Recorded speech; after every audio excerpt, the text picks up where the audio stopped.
what happens is, what I think is so confusing for people, is that these sages and these groups traveled around the world. They created civilizations, but they moved on. So I think they came in, like, the Olmec were probably the first. If I was to speculate, based on my evidence and studying this, is that the Olmec from Laventa were the first, and that the Olmec were actually traveling with the sages. That's what they were. I think the Olmec were from Africa, specifically from a combination of maybe Mali and different parts of Egypt. We see just very defined African traits. And I think they were traveling with sages, literally went across the Atlantic and went to Mexico and then created the entire Olmec civilization. And I think that's the first. That's where it began in the Americas, outside of maybe South America with Viracocha. That's a whole other story. But in Central America, Mexico, Central America, I think the Olmec is the first. And I think then the Maya and then the pre-Aztec and the Toltec, they all emerged out of that. But imagine how much time that is. So Kukulkan creates the Chichen Itza and these temples to Kukulkan and all these ascended teachings. And then he travels away and then creates Teotihuacan and all these other areas. And he keeps traveling. Why do we have to stop pretending that a civilization that was created with those morals would be that easy to maintain that forever without any other influences? I mean, it's like children being handed keys, be like, okay, make sure you pack your lunch and you get ready for school today and you go and make sure you do all this stuff, blah, blah, blah. How would you expect children to be able to maintain everything that they're not ready for? You know, and I think I see that these civilizations as like children, where they were given all these keys and they did great things with it, but then eventually they became corrupted and they lost them and they went down a dark road, much like a lot of the rest of our history. And so I think that's how we should look at it, is like these great traveling sages and these multidimensional celestial beings. Those absolutely are part of this. And that's what I want to call them, is that there's something going on in synergy between like great sages and teachers here, and then this like source of knowledge and things that are being brought here. There's two things going on, and I want to make that really clear. Mm-hmm. I like it. That's a really great summary. Very diplomatic. It's both and. Who can be upset about that? So also another factor, if you're trying to look at history and be like, well, how could they have been going around, and why don't we have more evidence of the ships and this and that? Well, sure. Two factors, like if you throw in cataclysms every 13,000 years, well, then it's really hard to find out about anything from one previous round or two or three. And then you could also throw in the fact that maybe the landscape did look quite different. Maybe you didn't have to cross the full Atlantic. And that brings us to one of my favorite stories in your new book that I'd love to have you retell. That's the story of James Churchward that ends up with this discovery of an ancient map. Tell people what this is about. Yes. So in 1901, there was a traveling anthropologist that was coming through Asia, and it's one of the first that had come out of that had come into that region to study some of the cultures. And he was meeting with a Tibetan monk in a southern Tibetan, kind of northern China, that region of the Himalayas. And he met with this Tibetan monk in 1901, and he was traveling along and trying to understand, just like their cultural aspects and everything. And he didn't expect what ended up happening to him. But what ended up occurring was this monk was like, he basically told them that he had made a discovery and he didn't understand or how to handle it. And what had happened was, several months before that, that traveling anthropologist had come through. And I'm trying to remember the name of his name. Do you remember? Sir Arl Stein. Thank you, Sir Arl Stein. So Sir Arl Stein is talking to this Tibetan monk, and the Tibetan monk tells him this incredible story.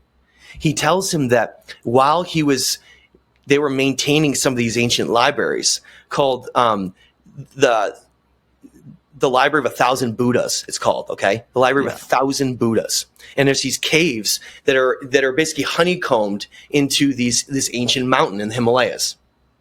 Now they knew about all these different libraries, and they were maintaining them. So they'd have to climb up these stairs, and they'd have to go in and they'd kind of maintain and take care of them. That's what they did. Now, there was one, though. There was a cave that was numbered 16, or next to number 16. And that was described that he was doing some work on one of these libraries, and he broke through a wall. that had been sealed up next to this cave. So he peers through, he pushes the rubble away, and he comes in, and he enters a library that had not been seen for 800 years. Nobody had ever been in there for 800 years. Now, why is that important?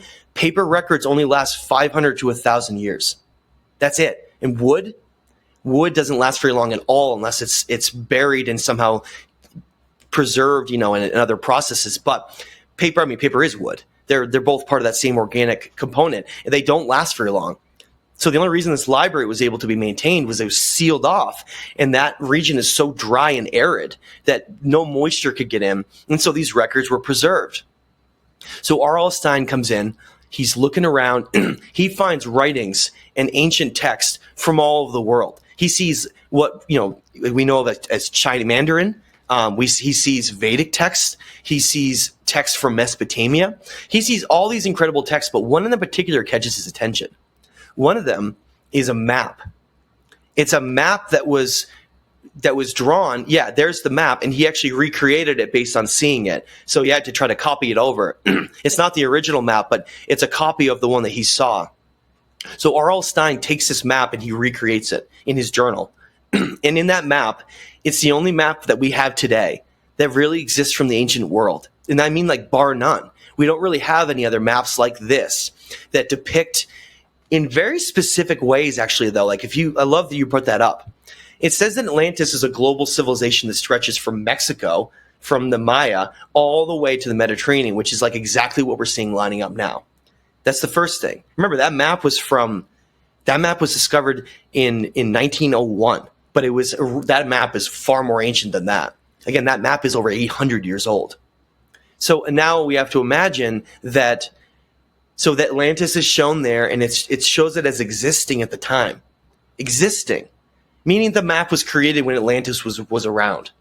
But what's fascinating is it talks about this Lemuria in the Pacific, another continent civilization that was there, or set of islands, we can call it. There was this another entire civilization. But in the wording, it says that it was submerged. You see that? Submerged, meaning it was already sinking. It was already disappearing into the ocean. So if we want to imagine that we have almost nothing left from Atlantis, we have very little, right? We have a few things that give us clues to know that was real. But now, think back, besides the megaliths like in Tonga and the Mariana Islands, which we can talk about, we don't have anything else left really from Mu. We have some of the indigenous stories of talking about, from the indigenous Hawaiians that talk about some of this a little bit, and some of the other groups in the Pacific. But that entire civilization and story, everything they wrote, everything they left behind, it's gone. It disappeared into the sea and basically was almost became not like a myth and a legend to us, and we didn't think it's real. But I want to point out to people that don't think that's real, go look at the stories of that god Maui, right? From Moana, same thing. Yeah. Go look at it from the standpoint, though, of go look at Tonga, the Mariana Islands, and Guam. Okay, and there's a few others as well in that region. They have these giant pillars of limestone that are multi-ton pillars, enormous. And the indigenous are like, we didn't build it. No, we didn't build it at all. Maui built it. And you're like, whoa, wait, Maui built it? And then you're thinking all about it. And I even I'm actually quite a fan of that movie. I'm not afraid to say it. I love the idea of returning balance. That balance and harmony was disrupted and destroyed, and you had to return balance, because that's very much in line with what a lot of the ancient things around the world are showing, is that balance was destroyed here and lost. And that is made perhaps part of a deeper conversation of what our purpose here might be, is restoring that balance. But getting back to that, in Tonga, Mariana Islands, these giant limestone structures that they're they're like T-pillars almost a little bit, they're slightly different, is that you see those on islands all around that region. And none of the indigenous say they built them. I believe that's the last remnants of Lemuria, the last remnants of it, but not from the original areas like the center part, but the outer parts of their influences, because we don't see that kind of building anywhere else really in the world. Though that specific type of megalithic style in that Pacific region is only we only see that for their building, which makes me think, okay, so that actually gives a pretty strong pretty strong evidence in some ways, at least on the surface level, to say that may be the remnants of all that's really left of that civilization. Mm-hmm. Man, I like it. And for people who just heard the audio, I held up the map from the book. It probably will be one of our clips, but it just shows that the huge land masses of, I guess, Lemuria and Atlantis, or Mu and Atlantis, were in the Atlantic and the Pacific, almost stretching all the way across. So even if that map isn't 100% accurate, if there was any landmass of great size in the middle of the Atlantic and the Pacific, well, it just got a lot easier to get around. And, Yeah. You can just think about it that way. Can you believe it, people? A video clip and a peek into how that sweet THC sausage is made. For some people, I'm sure it's nice to put a face to the name, so I started making clips that are a little more YouTube friendly than the full show tends to be. Get the full show on any podcasting platform. I prefer to keep it audio only, so we have a more decentralized distribution for a controversial show, and also so I can edit out the ums and ahs and barking dogs and all the things that happen when a person records in their home environment. And then if you really like the show, you can sign up for THC Plus, and instead of 1 hour interviews, you get the full 2 hour interview for just $8. I think that's a better deal, more of a win-win than asking you to support the show by booking a therapy session or buying generic Viagra. It's getting weird out there, folks. So just go to the highersidechats.com or click the link at the top of any set of show notes, and all your wildest dreams will come true. All right? All right. The Higherside Chat Show. Greg Carwood.